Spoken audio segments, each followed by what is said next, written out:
Assalamualaikum warahmatullahi wabarakatuh. Berjumpa lagi dengan saya Naza. Kali ini saya akan membawakan sebuah kisah yang berjudul Kisah Putri Nabi Yakub alaihissalam. Semoga kita selalu di dalam lindungannya. Jangan lupa untuk klik like, komen, subscribe, dan bunyikan loncengnya agar kalian tak ketinggalan kisah menarik lainnya. Tanpa berlama-lama lagi, langsung saja kita ke kisahnya. Dalam keindahan lembah padang Aram, keluarga Nabi Yakub hidup dalam kedamaian dan ketenangan. Disinilah Nabi Yakub telah membangun kehidupannya, menikahi 4 istrinya, serta dianugerahi banyak anak. Namun di antara kebahagiaan dan pertumbuhan keluarga, terdapat rasa ketidaknyamanan dan kerinduan kembali ke tanah leluhur mereka. Berbagai konflik dengan Laban mertuanya serta keinginan untuk memperbaiki hubungan dengan Esau mendorong Nabi Yakub untuk meninggalkan padang Aram dan juga untuk mencari tempat tinggal yang baru. Di antara anak-anak Yakub, ada satu gadis yang percaya dengan semangat muda dan keingintahuan. Namanya adalah Dina, putri Nabi Yakub dari istrinya Lea.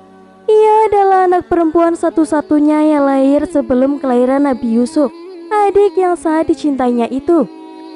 Dengan rambut gelap yang jatuh melambai di baunya dan mata yang penuh mimpi, Dina selalu ingin mengetahui lebih banyak tentang dunia luar di padang Aram. Sedikitnya ia tahu, rasa keingintahuannya ini akan membawanya ke sebuah petualangan yang tak pernah ia bayangkan. Sebuah kisah penuh dengan emosi, pengorbanan, dan juga penuh keadilan. Sebuah kisah yang akan mengajarkan kita semua tentang arti pengampunan, keberanian, dan juga arti cinta. Udara segar tanah Kanaan memenuhi paru-paru Dina ketika ia turun dari kereta kuda keluarganya. Dengan mata berbinar, ia pun memandang ke arah padang luas yang terhampar di depannya penuh impian. "Bagaimana perasaanmu, Dina?" tanya Nabi Yakub dengan lembut. Dina pun segera menoleh, senyumnya merekah. "Aku sangat senang, Ayah. Aku ingin mengenal teman-teman baru di sini, khususnya para perempuan kota ini. Aku mendengar banyak tradisi dan budaya mereka." Nabi Yakub pun tersenyum. "Tapi ingatlah putriku, selalu berhati-hati. Tanah Kanaan memang indah, tapi seperti dimanapun banyak bahayanya." Lea sang ibu pun menambahkan, "Benar Dina, jangan pergi sendirian. Dan selalu beritahu kami jika kamu ingin pergi kemana-mana." Dina pun mengangguk. "Aku mengerti, Ibu." Tiba-tiba dari kejauhan seorang pemuda tampan berkuda melaju mendekat. Ia berhenti tepat di depan rombongan keluarga Nabi Yakub. Itu adalah Sikem. Dengan sopan Sikem pun berkata, "Selamat datang di tanah Kanaan, Nabi Yakub. Nama saya Sikem, putra dari Raja Hemor. Ayah saya mengutus saya menyambut kedatangan keluarga mulia ini." Nabi Yakub pun mengangguk dengan hormat. "Terima kasih atas sambutannya, Pangeran Sikem." Sikem pun menatap Dina dengan pandangan yang mendalam terpesona. Dia pun lantas bertanya, "Maaf, siapakah putri cantik ini?" Dina pun merasa sedikit malu. "Namaku Dina, Pangeran." "Nama yang cantik untuk putri yang cantik. Semoga kita bisa berkenalan lebih jauh." Nabi Yakub merasa ada sesuatu yang aneh dari pandangan Sikem. Namun ia memilih untuk tidak mengatakannya. Setelah itu Sikem pun pergi dengan langkah cepat meninggalkan keluarga Nabi Yakub. Dengan berbagai perasaan dan pertanda tentang apa yang akan terjadi selanjutnya di tanah Kanaan.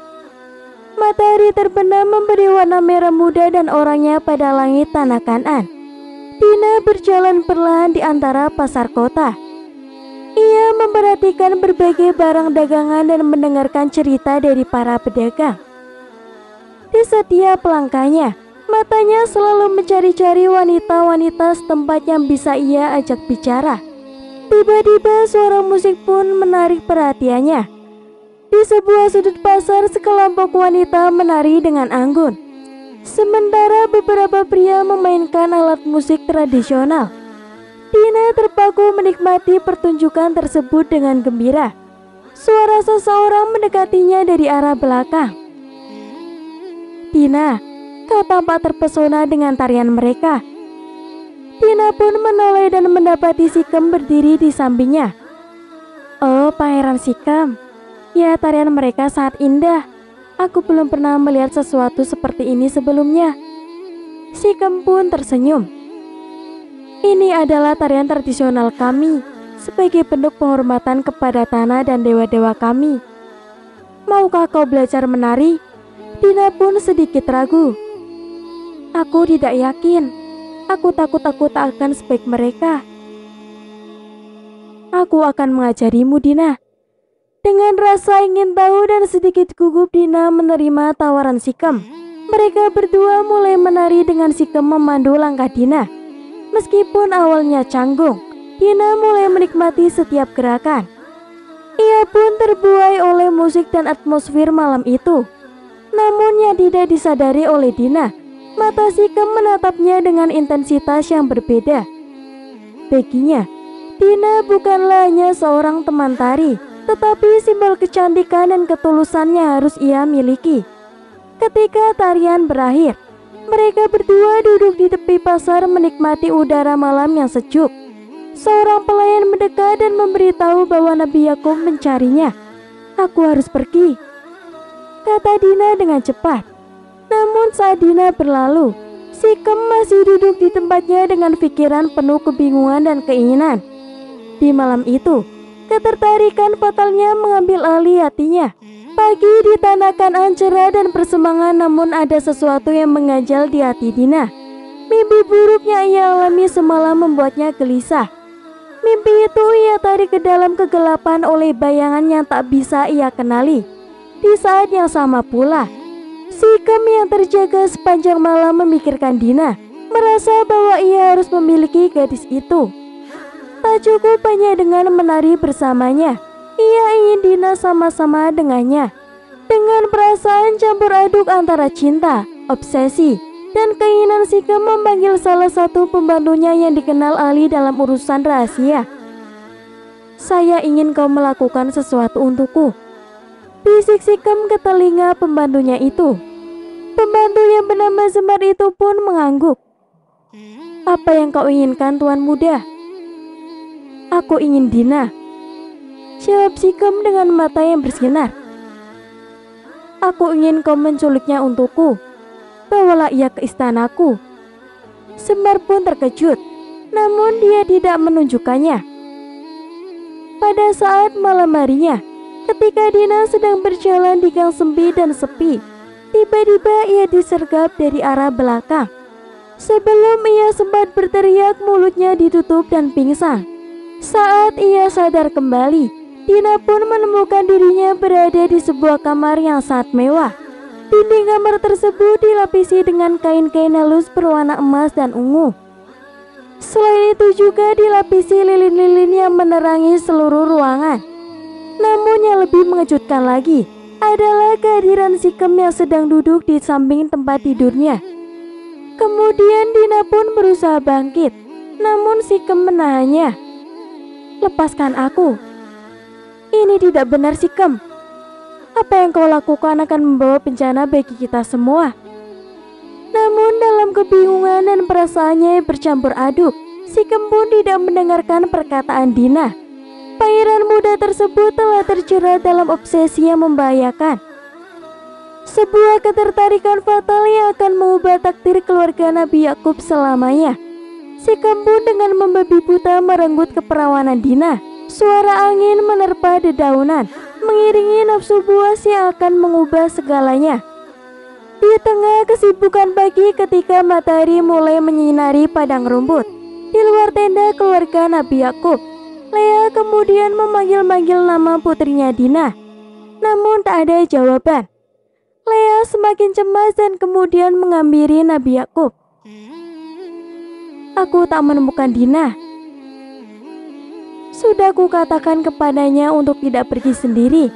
Nabi Yakub pun berusaha menenangkan hati Lea. Namun usaha pencarian mereka tak membuahkan hasil. Tidak ada jejak Dina dimanapun. Keputusasaan mulai merasuki hati Nabi Yakub dan juga Leah. Di saat yang sama pula, berita tentang penculikan Dina oleh Sikem mulai tersebar di kalangan masyarakat. Raja Emor sendiri mendengar kabar tersebut dari salah satu penasihatnya. Raja Emor berteriak dengan penuh kemarahan. Ia tahu bahwa perbuatan anaknya itu akan menyebabkan konflik besar dengan keluarga Nabi Yakub. Sementara itu, saudara-saudara Dina yang baru saja pulang dari Padang mendengar kabar mengenai penculikan adik mereka. Mereka semua murka mendengar kabar tersebut. Kita harus pergi ke istana dan mengambil kembali Dina. Namun sebelum saudara-saudara Dina bisa memutuskan langkah selanjutnya, utusan dari Raja Emor di tenda Nabi Yakub membawa pesan untuk bertemu dengan mereka. Dengan berat hati, Nabi Yakub pun memutuskan untuk bertemu dengan Raja Emor, berharap ada solusi damai untuk masalah tersebut. Kemudian ia pun pergi bersama dengan beberapa putranya menuju istana raja. Di istana di depan raja dan Sikem, Nabi Yakub pun meluapkan ekspresi marahnya. Apa yang dilakukan Sikem tak bisa dimaafkan begitu saja. Namun meskipun tampak menyesal, Sikem tetap pada pendiriannya itu. Sementara itu di balik pintu istana, Dina mendengarkan percakapan tersebut dengan air mata yang mengalir. Hatinya penuh rasa takut, marah, dan juga rasa kebingungan. Bagaimanapun hasil perundingan itu, hidup Dina tak akan pernah sama lagi. Di ruangan perundingan, atmosfer tegang menyelimuti udara. 13 pria termasuk Nabi Yakub dan putra-putranya itu duduk menghadapi Raja Emor dan Sikem. Setelah diskusi panjang, Nabi Yakub pun menawarkan sebuah syarat. Jika kau benar-benar serius ingin menjadi satu dengan keluarga kami, maka seluruh laki-laki di kota kalian harus disunat sesuai dengan tradisi kami. Raja Emor dan Sikem tampak terkejut. Menjalani sunat bukanlah tradisi mereka. Tetapi jika itu adalah harga yang harus ia bayar, maka mereka pun harus mempertimbangkannya. Sikem yang bersemangat untuk membuktikan keseriusannya kepada Dina dan keluarganya, dengan cepat ia pun menyatakan, "Baiklah, kami akan melakukannya. Seluruh laki-laki kota kami akan disunat." Nabi Yakub pun dengan tatapan tajam berkata, "Jika kau gagal memenuhi janji-janjimu, atau jika ada tipu daya dalam janjimu, maka Allah yang akan membalas apa yang telah kau perbuat kepada putriku." Dengan persetujuan tersebut, kedua pihak sepakat untuk menjalani proses itu. Namun di balik kesepakatan ini, hati para saudara Dina penuh dengan rencana dan keinginan untuk balas dendam. Mereka tak akan dengan mudah melupakan atau memaafkan apa yang telah terjadi pada adik mereka. Sementara persiapan untuk pelaksanaan sunat telah dilakukan, Dina diizinkan kembali ke tenda keluarganya. Sambutan hangat dan pelukan dari keluarganya menjadi obat atas trauma yang baru saja ia alami. Namun meskipun ia berada di tengah-tengah keluarganya, Dina merasakan dirinya seperti orang asing. Di sudut tenda, Simon dan Lewi berbisik-bisik. Walaupun mereka telah menyetujui syarat dari Nabi Yakub, keduanya memiliki rencana sendiri. Keduanya tak bisa menerima Sikem begitu saja, meskipun dengan semua kesepakatan yang telah mereka buat.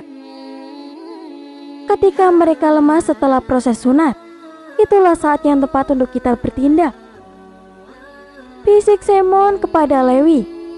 Kita harus memastikan bahwa mereka membayar atas apa yang mereka lakukan kepada Dina. Ini bukanlah hanya soal kehormatan, tapi juga soal keadilan. Sementara itu, di kota Emor berbicara dengan para tetua dan pemimpin tentang keputusan yang telah dibuatnya dan Sikem. Banyak yang ragu, tetapi keyakinan mereka pada kepemimpinan Emor dan janji prospek perdamaian akhirnya mendorong mereka semua untuk segera menyetujui. Seiring dengan berjalannya waktu, proses sunat pun segera dilaksanakan. Sebuah kepercayaan baru dan harapan perdamaian tampaknya mulai terbentuk. Namun tak ada yang menyadari bahwa langkah yang diambil dengan harapan baik ini akan menjadi pemicu bagi peristiwa tragis yang akan terjadi selanjutnya. 3 hari setelah proses sunat, seluruh kota berada dalam keadaan lemah dan kesakitan. Para laki-laki yang menjalani prosedur tersebut, termasuk Sikhem, terbaring di rumah. Mereka mencoba pulih dari rasa sakit yang sangat mendalam. Saat matahari mulai terbenam, Simon dan Lewi yang baru berumur 14 dan 13 tahun, mereka kemudian memasuki kota dengan hati penuh amarah dan dendam. Para penjaga kota yang seharusnya mengawasi keadaan terlalu lemah untuk bertugas dengan baik, sehingga kedua saudara itu bisa masuk tanpa terdeteksi. Mereka bergerak cepat memasuki rumah demi rumah, menghabisi setiap laki-laki yang mereka temui. Teriakan dan jeritan memecah keheningan malam. Tetapi sebagian besar penduduk kota tak mampu melawan ataupun melarikan diri karena keadaan fisik mereka yang lemah. Sikhem meskipun kesakitan mencoba melindungi dirinya ketika Lewi masuk ke kamar tidurnya. Namun dendam Lewi terlalu kuat. Dengan satu tebasan pedang, nyawa Sikhem pun segera melayang. Raja Emor yang mendengar keributan mencoba melawan, tetapi ia pun tak berdaya di tangan Semon yang penuh amarah. Dalam sekejap, raja kota tersebut tewas di hadapan para tahtanya. Setelah melakukan pembantaian, Siwon dan Lewi kembali ke tenda keluarganya dengan pedang yang masih basah oleh darah. Mereka berdua memimpin keluarganya untuk mengambil harta dan kekayaan kota tersebut.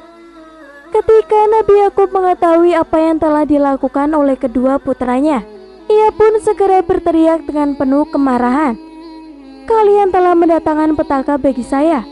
Sekarang kita akan dianggap musuh, dan seluruh negeri akan datang melawan kita." Lewi dengan tegas pun menjawab, "Haruskah kami biarkan adik kita diperlakukan seperti perempuan sundal?" Walaupun penuh dengan amarah dan kekecewaan, Nabi Yakub sadar bahwa mereka harus segera meninggalkan kawasan tersebut. Dia mulai mengumpulkan keluarganya dan memulai perjalanan ke tempat yang lebih aman. Dalam keheningan malam yang berdarah, Tina yang masih trauma berdiri memandang reruntuhan kota, serta menangisi kekerasan yang telah merenggut banyak nyawa.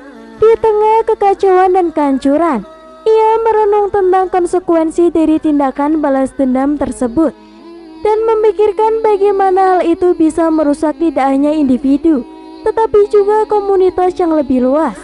Saat fajar menyingsing, keluarga Nabi Yakub berada di atas bukit, memandang kota yang pernah menjadi saksi atas tragedi dalam hidup mereka. Kota itu kini tampak sunyi, hancur oleh tindakan balas dendam yang dilakukan oleh Semon dan Lewi. Kemudian, Nabi Yakub dengan wajah penuh kesedihan berbicara kepada seluruh keluarganya. "Kita telah membayar harga yang sangat tinggi. Ketahuilah, balas dendam bukanlah jalan Allah. Kita harus belajar dari kesalahan ini dan segera mencari jalan menuju kedamaian." Meskipun luka hatinya belum sembuh, Tina pun segera menatapnya. "Ayah, aku ingin menemukan kedamaian dalam diriku. Aku ingin memaafkan dan melepaskan beban ini." Nabi Yakub pun segera mengangguk.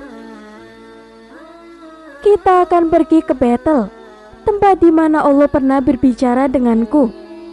Di sanalah kita akan membangun altar untuk Allah dan memohon pengampunan atas dosa-dosa kita." Dengan penuh tekad yang baru, keluarga Nabi Yakub segera berjalan menuju ke Betel. Di sanalah mereka membangun altar dan berdoa dengan sungguh-sungguh, memohon petunjuk dan memohon belas kasihan dari Allah. Beberapa tahun kemudian, Tina yang telah menemukan kedamaian dalam dirinya mendirikan sebuah pusat konseling di Betel. Ia membantu banyak perempuan yang mengalami trauma, serta membantu yang mengalami kesulitan dalam hidup mereka. Dia pun menjadi sumber inspirasi bagi banyak orang dan membuktikan bahwa meskipun masa lalu tidak bisa diubah, masa depan bisa dipenduk dengan tindakan-tindakan yang positif. Sementara itu, Simon dan Lewi meskipun terbebani oleh kesalahan di masa lalu. Memilih untuk mengabdikan diri mereka dalam ibadah kepada Allah dan komunitas. Mereka berusaha menebus kesalahan mereka dengan tindakan kebajikan. Kisah keluarga Nabi Yakub ini menjadi pelajaran bagi banyak generasi tentang bahaya balas dendam dan pentingnya pengampunan. Meskipun perjalanan mereka penuh liku dan kesedihan, mereka berhasil menemukan jalan kembali kepada Allah dan mendapatkan kedamaian dalam diri mereka. Wallahu a'lam bishawab. Di kaki bukit yang dirimbun di pinggiran Damaskus, yang dihiasi oleh kebun zaitun yang membentang luas dan angin yang membawa wangi thyme serta jasmin terhampar, desa kecil yang dikenal sebagai Al-Barokah. Di desa inilah Kawiya, seorang janda muda yang menawan dan kaya raya, mengambil alih peran sebagai pemimpin komunitas setelah kematian mendadak suaminya yang tercinta itu. Kemudian, rumah Kawiya, sebuah kediaman yang menggabungkan arsitektur Umayyad klasik dengan sentuhan-sentuhan yang modernitas, berdiri kokoh melambangkan warisan yang dia bawa dan tanggung jawab yang sekarang dia emban. Kehidupan berumah tangga yang singkat telah membekali Kawiya dengan pengalaman dan hikmah, sekaligus kehati-hatian dalam memilih pendamping hidupnya yang baru. Selain itu, tugas yang menuntutnya untuk menyeimbangkan hati dan akal dalam setiap langkah yang ia ambil. Dinginnya udara pagi di Al-Barokah tidak cukup untuk membukukan kehangatan yang berpendar di rumah Kawiya, tempat di mana hati-hati masyarakat desa meleleh dalam perasaan hormat dan kasih sayang. Dengan lembut, jemari Kawiya menyentuh naskah-naskah yang telah ditinggalkan suaminya. Lembaran demi lembaran penuh dengan kata-kata yang dulu mereka bagikan di bawah cahaya lampu tamaram. Kehidupan tak lebih dari silsilah keputusan, dan aku harus memutuskan lagi, Faruk, ujar Kawiya sambil menoleh kepada penasihatnya yang duduk di depannya itu. Seorang laki-laki tua dengan jenggot yang sudah memutih. Faruk pun lantas mengangguk. Kemudian, matanya dengan penuh pengertian. Sungguh Kawiya, kau sekarang adalah tinta bagi lembaran hidupmu sendiri. Pilihlah dengan bijak sebagaimana sang Nabi pernah berkata. Pilihlah untuk anak-anakmu, pilihlah dengan bijak. Kawiya yang menarik nafas dalam-dalam, membiarkan udara dingin mengisi dadanya itu. Tetapi bagaimana, Faruk? Bagaimana menemukan seseorang yang dapat aku percaya? Tidak hanya untuk menyertai jalan hidupku, tetapi juga untuk bersama-sama melayani umat ini. Faruk kemudian menyilangkan tangannya dan berkata, dalam riwayat sejarah kita, banyak wanita yang menghadapi pilihan serupa. Mereka mencari kualitas-kualitas yang mereka nilai keberanian, kebijaksanaan, dan juga keimanan. Bukankah itu terlalu idealis, Faruk? Apakah di zaman sekarang ini ada pria seperti itu? Tanya Kawiya. Keraguan memudarkan sejenak cahaya yang biasanya kuat di wajahnya itu. Ya Kawiya, keperkasaan seorang pria tidak terukur dari hartanya atau penampilannya, tetapi dari keteguhan hati dan ketulusan niatnya itu, jawab Faruk seraya matanya menatap jauh, seolah-olah merenungi keperkasaan yang telah lama hilang. Mendadak Kawiya bangkit berdiri seolah-olah sebuah ide cemerlang baru saja menyambar pikirannya. Kita akan menguji mereka, Faruk. 10 tantangan untuk menemukan keperkasaan yang kita cari. Akan kita lihat siapa di antara mereka yang paling layak. Faruk pun tersenyum, sebuah senyum yang menyejukkan hati Kawiya. Maka biarlah menjadi penilaian yang adil. Semoga Allah memberkati niatmu, Kawiya. Dengan tekad yang telah diperbarui, Kawiya memerintahkan surat-surat undangan yang disiapkan, mengumumkan tantangan yang akan menjadi penentu bagi pilihan hidupnya. Berita tentang tantangan Kawiya beredar dengan cepat, secepat debu yang dikejar angin gurun, membangkitkan rasa penasaran dan ambisi di kalangan para pemuda desa, dan bahkan di desa-desa yang jauh dari luar Al-Barokah. Malam itu, di bawah selimut bintang yang menghiasi langit, Kawiya berdoa dalam kesunyian di kamarnya. memohon petunjuk pada Yang Maha Kuasa. Di luar sana, 10 hati berdebar menanti fajar yang akan membawa mereka kepada jalan takdir yang akan belum terukir. Pada hari itu, matahari terbit dengan membawa janji baru bagi penduduk Al-Barokah. Alun-alun desa yang biasanya sepi berubah menjadi arena yang dipenuhi oleh riuh rendah suara dan langkah kaki para calon yang telah terpanggil oleh tantangan Kawiyah. Tenda-tenda telah didirikan dan tiap-tiap tenda mengibarkan bendera yang menandakan asal-usul para peserta. Ada yang dari pedagang kaya hingga ulama terhormat, masing-masing dengan cita-cita dan ambisi yang membara di dalam dada. Kemudian, Kawiyah berdiri tegap di balkon rumahnya itu, memperhatikan kerumunan dari kejauhan. Faruk berdiri di sampingnya, matanya juga mengamati. Lihatlah mereka, Kawiyah, seperti pahlawan-pahlawan epik dalam cerita. Faruk berkata dengan nada penuh perenungan. Pahlawan atau bukan, kita akan segera mengetahuinya, sahut Kawiyah dengan penuh tekad. Bismillah, mari kita mulai. Seorang pembawa acara mengambil tempat di tengah alun-alun. Suara bergema melalui penjuru seluruh desa. Hadirin yang terhormat, hari ini kita akan menjadi saksi atas awal dari 10 tantangan yang akan menguji keberanian, kekuatan, dan juga menguji kebijaksanaan. Marilah kita sambut calon peserta pertama, Khalid. Seorang pemuda dengan postur tubuh bagai pahatan patung, melangkah maju dengan percaya diri. Rambutnya yang hitam pekat terikat rapi, matanya memancarkan keyakinan. Saya Khalid, dari keluarga pedagang yang terpandang. Kekayaan dan kekuatan ada pada diri saya, dan saya tidak akan menyerah tantangan ini menjadi milik saya. Kawiyah menatap Khalid dari jauh, menganalisis setiap kata-kata yang dia berkomentar. Kepercayaan diri yang baik, tetapi kepercayaan tanpa kebijaksanaan bisa menjadi pedang bermata dua. Kemudian dari sisi lain alun-alun, langkah kaki yang lebih merendah namun tak kalah mantap terdengar semakin mendekat. Seorang pemuda yang bernama Yazid, dengan sorot mata yang tajam namun berkedip lembut tampil ke depan. Nama saya Yazid, dan saya datang dari keluarga petani. Saya mungkin tidak memiliki kekayaan seperti Khalid, tetapi keberanian dan kesetiaan adalah warisan yang saya banggakan. Di antara para kerumunan, desas-desus muncul menimbang peluang setiap peserta. Dua pria, dua dunia yang berbeda. Bisik Kawiyah kepada Faruk, seolah-olah sedang beramal kisah yang akan terentang di depan mereka. Dua bintang di langit yang sama, Kawiyah. Biarkan langit yang menentukan mana yang akan bersinar terang. Faruk kemudian membalasnya dengan bijak. Seiring matahari semakin tinggi, 10 peserta telah mengambil tempat mereka masing-masing, penuh dengan harapan dan tekad. Dan dengan satu isyarat dari Kawiyah, tantangan pertama pun segera akan dimulai, yaitu tantangan kekuatan dan keberanian.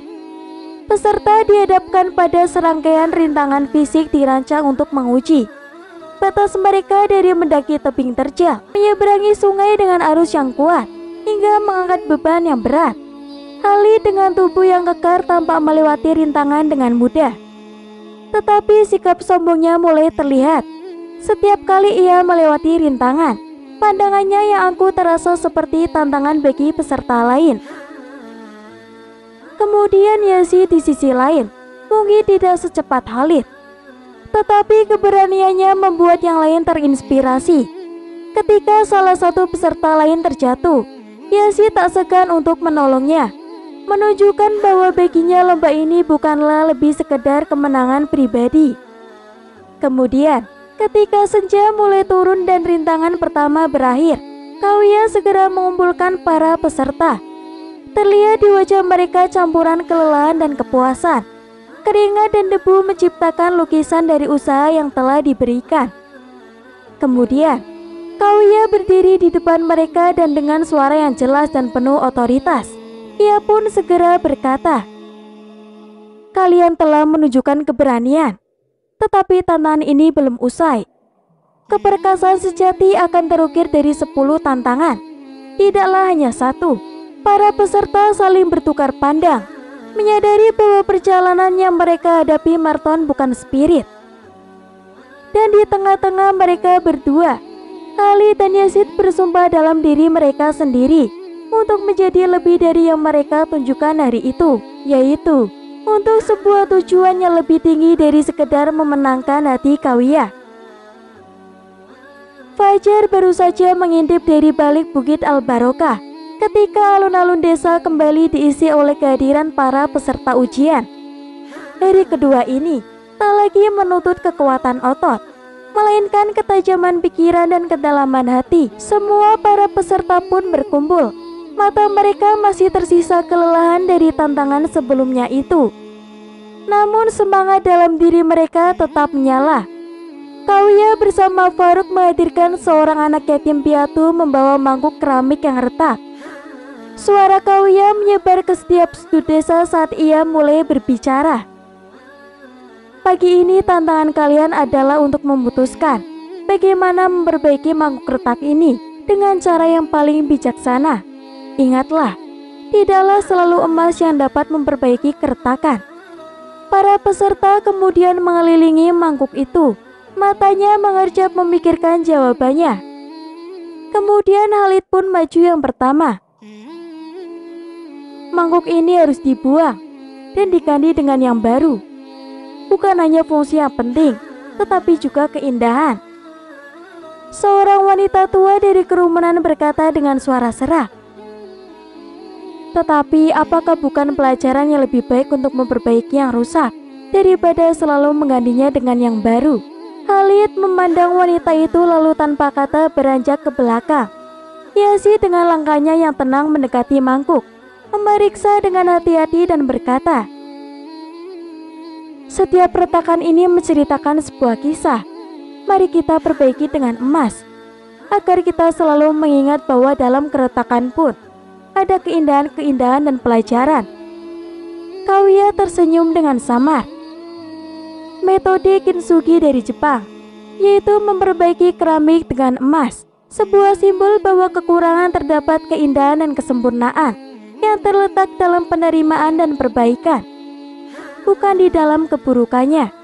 Yazid pun kemudian mengangguk, memahami bahwa ia telah menangkap inti dari apa yang Qawiyah cari dalam tantangan itu. Farik pun kemudian berbisik kepada Qawiyah. Yazid memiliki kebijaksanaan yang luar biasa. Tapi apakah ia mampu mempertahankannya dalam tantangan yang akan datang?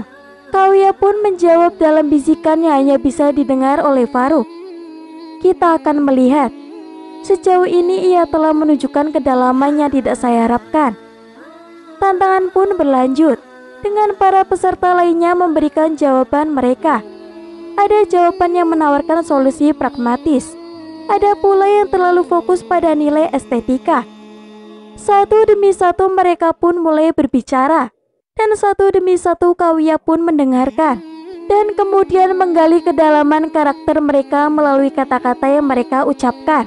Saat matahari mencapai puncaknya, Qawiyah kembali berdiri di depan kerumunan itu. Hari ini kalian semua telah menunjukkan bahwa kebijaksanaan tidak hanya terletak pada apa yang tampak di depan mata, melainkan pada apa yang dirasakan oleh hati. Terima kasih telah memberikan pemikiran kalian. Istirahatlah, karena esok hari tantangan akan menjadi lebih berat. Kita akan menguji kerendahan hati dan kemampuan untuk melayani sesama. Sekali lagi para peserta meninggalkan alun-alun. Kali ini dengan pertanyaan yang berbeda terukir di dalam pikiran mereka. Apakah mereka siap untuk menunjukkan sisi terendah dari diri mereka? Ataukah sisi yang mungkin belum pernah mereka akui kepada diri mereka? Dan di kejauhan Qawiyah berdiri memandang, membiarkan sinar matahari sore membingkai siluetnya, seolah-olah ia adalah penjaga atas hikmah dan juga tradisi yang sedang ia cari kembali oleh desa Al-Barokah. Mentari pagi yang hangat membanjiri jalan-jalan desa dengan cahaya emas. Namun tantangan hari ini tidak akan diukur oleh kehangatan ataupun sinar, melainkan oleh kelembutan dan kerendahan hati. Kemudian para peserta pun semuanya berkumpul. Wajah mereka mencerminkan penasaran dan sedikit kecemasan. Bertanya-tanya apa yang akan diminta dari mereka hari ini. Kauya dengan penuh martabat berjalan keluar dari kediamannya bersama Faruk, membawa keranjang penuh roti dan beberapa karung biji-bijian. Hari ini kalian akan melayani penduduk desa ini. Kalian akan memberi makan yang lapar, mendampingi yang kesepian, dan juga mendengarkan cerita mereka. Kalian tidak akan memberi mereka uang ataupun janji, tetapi akan memberikan mereka waktu, perhatian, dan juga pengabdian. Para peserta pun saling berpandangan. Beberapa terlihat bingung, yang lainnya, termasuk Khalid dan Yazid, tanpa merenungkan makna sejati di balik kata-kata Kauya. Khalid yang selalu berusaha menonjol merasa agak terhina. Memberi makan dan mendengarkan bukanlah itu pekerjaan untuk membantu, dan bukanlah itu untuk calon suami seorang janda kaya. Tetapi ia tahu, tidak ada pilihan lain selain patuh. Yazid dengan hati yang tenang mengambil roti dan biji-bijian. Kita semua mungkin berada di jalan yang sama, menuju tujuan yang sama. Tetapi jalan itu tidak selalu dilalui dengan berlari ataupun berjuang. Kadang kita harus berhenti dan juga melihat siapa yang bisa kita bantu di sepanjang jalan, katanya dengan suara yang rendah. Kauya mendengarkan kata-kata Yazid dan memandangnya dengan rasa hormat. Itulah esensi dari hidup berkeluarga, bukan untuk berbagi beban, untuk mendengarkan, tetapi untuk memberi tanpa selalu memikirkan penerimaan. Maka dimulailah hari yang panjang di mana para peserta mendatangi rumah-rumah penduduk desa, memberikan mereka roti, mendengarkan cerita lama, menghibur anak-anak yang sedang berlarian, dan juga membantu yang tua dengan pekerjaan mereka. Beberapa peserta yang biasa dengan kenyamanan dan pujian menemukan diri mereka yang canggung dalam pelayanan sederhana. Namun semakin hari berlalu, mereka mulai merasakan kepuasan yang tak terucapkan. Khalid yang pada mulanya merasa terganggu, perlahan-lahan mulai merasakan kehangatan saat anak-anak desa tertawa, dan yang tua-tua menepuk punggungnya dengan rasa terima kasih. Ada sesuatu yang bergeser di dalam dirinya itu, suatu perasaan yang telah lama ia abaikan, yaitu kemanusiaan. Di sisi lain desa, Yazid bekerja tanpa henti. Dia tidak hanya memberi tapi juga belajar setiap wajah, setiap cerita, menambah kedalaman pada pandangannya tentang kehidupan dan cinta. Dua hal yang ingin dia bagikan dengan Kauya jika dia berundung untuk melangkah lebih jauh. Ketika matahari mulai terbenam, Faruk pun kemudian menemui Kauya. Hari ini mereka akan diuji dalam kepemimpinan dan juga kemampuan untuk membuat keputusan yang adil dan bijaksana. Kauya bersinar dalam balutan hijabnya yang lembut, berdiri di tengah kerumunan. Tantangan hari ini adalah untuk menavigasi labirin ini. Dia menuju ke sebuah struktur yang dibangun semalaman oleh penduduk desa, rumit dan sangat membingungkan. Di dalam labirin ini, kalian akan menemukan beberapa penduduk desa yang akan meminta bantuan. Keputusan kalian akan memengaruhi jalan yang kalian ambil. Seorang pemimpin tidak hanya harus menemukan jalannya sendiri, tetapi juga harus memastikan orang-orang yang dia pimpin agar selamat sampai tujuan. Khalid mengangkat dagunya, menatap labirin dengan penuh tekad. Saya akan menunjukkan bahwa saya layak memimpin, ujarnya dengan penuh keyakinan. Yazid diam-diam merenungkan kata-kata Kauya, tahu bahwa tantangan ini lebih dari sekedar menemukan jalan keluar. Ini adalah tentang membuat pilihan yang akan membentuk nasib orang lain selama perjalanan. Kemudian para peserta satu persatu memasuki labirin. Di dalam, mereka menemukan penduduk desa yang berperan sebagai orang yang membutuhkan.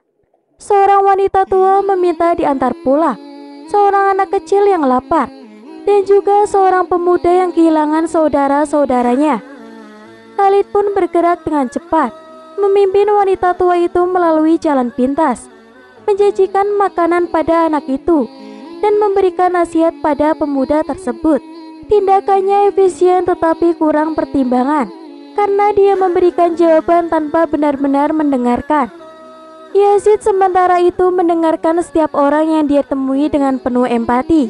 Dia mengambil waktu untuk mengerti kebutuhan mereka dan dengan sabar menemukan solusi yang tidak hanya membantu mereka, tetapi juga membimbingnya melalui labirin. Saat matahari tergelincir ke barat, Yazid adalah peserta pertama yang muncul dari labirin. Tidak hanya dengan dirinya sendiri, tetapi juga dengan semua orang yang dia bantu di dalamnya. Kauya pun segera mengamati dengan hati yang bergejolak, melihat bahwa kepemimpinan Yazid bukanlah berwujud kekuatan ataupun kecepatan, melainkan dalam keberanian untuk bertindak dengan hati. Faruk pun berdiri di sampingnya tersenyum lembut. Kepemimpinan adalah tentang pengaruh, tentang menginspirasi orang lain untuk melakukan yang terbaik, katanya sambil menyaksikan penduduk desa yang berperan sebagai orang yang membutuhkan memberikan hormat kepada Yazid. Kauya pun segera mengangguk, merasakan kedalaman kata-kata Faruk. Dan besok dalam tantangan yang terakhir, kita akan melihat siapa yang benar-benar untuk mengemban tanggung jawab itu. Para peserta kini kembali berkumpul di alun-alun, menatap satu sama lain dengan rasa hormat yang baru. Mereka menyadari bahwa perjalanan yang mereka lalui bersama telah mengubah mereka semua membentuk ikatan yang tak terlihat namun tak terbantahkan. Labirin itu dengan jalannya yang berliku dan kejutan di setiap belokan adalah metafora yang sempurna untuk jalan kehidupan yang mereka semua jalani. Dan bagi Kauya, itu adalah kanvas yang menampilkan sifat sejati dari para calon pendamping hidupnya. Di hari penutup, yaitu hari yang terakhir, angin pagi berembus dengan aroma bunga-bunga yang bermekaran di kebun-kebun desa Al-Barokah, membawa pesan bahwa musim panen kebahagiaan telah tiba. Alun-alun yang seminggu ini menjadi saksi bisu pertarungan batin dan pertumbuhan para calon suami, hari ini berubah menjadi ruang hening, penuh dengan antisipasi. Kauya berdiri enggan namun mantap di depan kerumunan yang berharap dan gelisah. Ia telah melihat keberanian, kebijaksanaan, kerendahan hati, dan juga melihat kepemimpinan. Kemudian, setiap ujian telah membawa ke permukaan kualitas-kualitas yang selama ini terpendam dalam setiap peserta. Kini, tibalah saatnya untuk menyuarakan keputusan hatinya. Di sampingnya, Faruk memberikan senyum penuh kebanggaan dan dukungan. Dia tahu betapa beratnya beban pilihan bagi Kauya.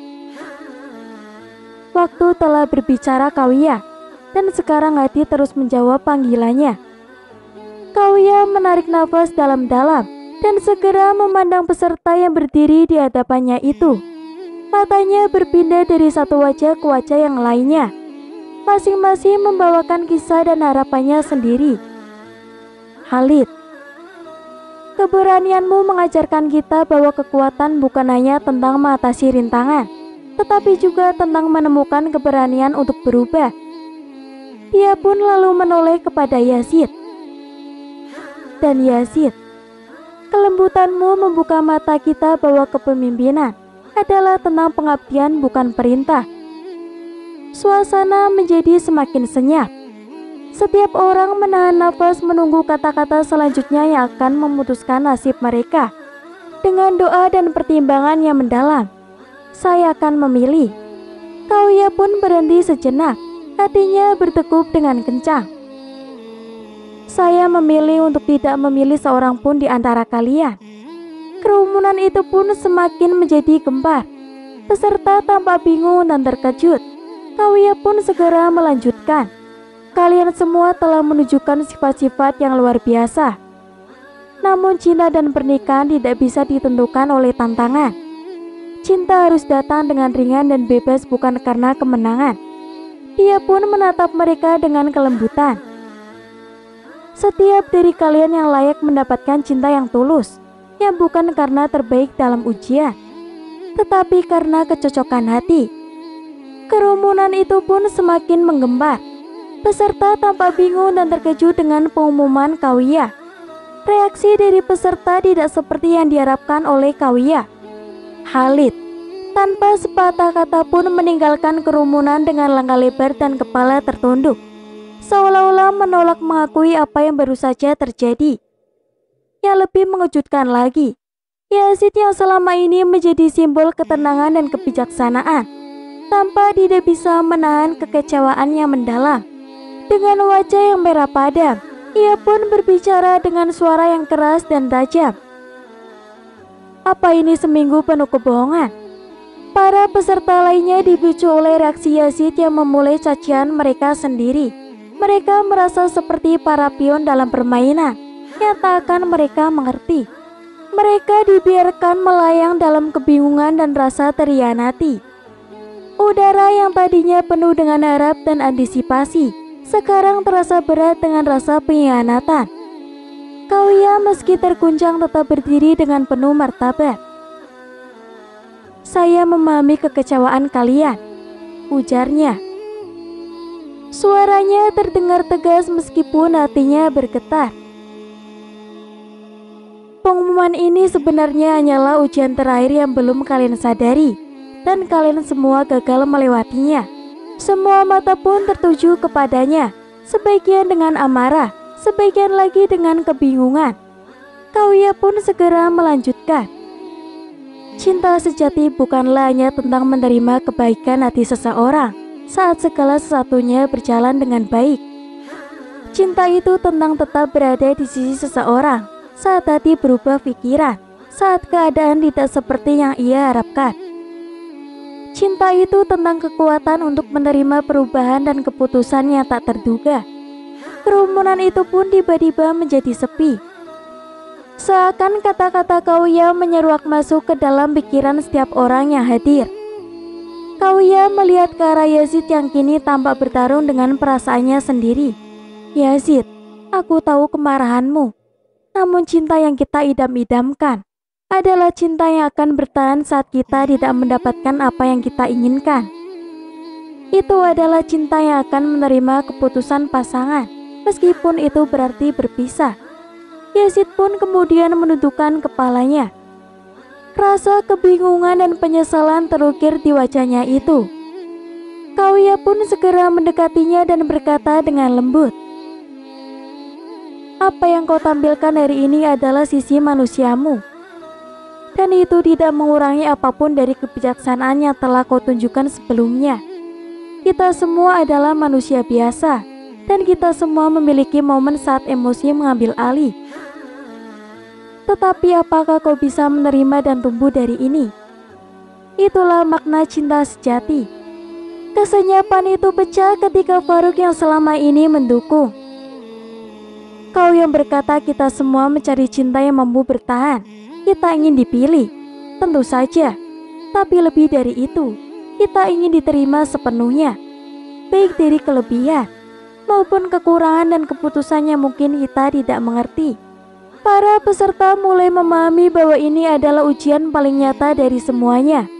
Ujian tentang penerimaan, keikhlasan, dan kemampuan untuk mempertahankan cinta di tengah ketidakpastian. Mereka yang tadinya mencemooh, kini mereka menundukkan kepalanya. Kemudian merenungi apa yang sebenarnya dicari oleh hati mereka. Kauya dengan tenang mengakhiri keheningan. Mungkin tidak ada di antara kalian yang akan menemani saya di masa depan. Namun percayalah bahwa ujian ini telah membantu kita menemukan kekuatan dan kelemahan kita. Dan mungkin akan membuat kita lebih siap untuk cinta yang akan kita nantikan. Dengan bijaksana dan dengan penuh harap. Kemudian Kauya membuka jalan bagi semua orang untuk mencari cinta sejati. Di dalam setiap kebebasan ataupun keikhlasan cinta yang tidak hanya dinyatakan di dalam kata-kata ataupun tindakan saat ujian, tetapi cinta yang dapat bertahan melampaui segala ujian hidup. Desa Al-Barokah kemudian menghela nafas yang lega, merayakan keberanian dan kenikmatan wanita yang mereka kagumi. Wallahu a'lam bishawab. Cukup sekian kisah yang dapat saya sampaikan. Semoga bermanfaat dan memberi pelajaran bagi kita semua. Akhir kata, wassalamualaikum warahmatullahi wabarakatuh.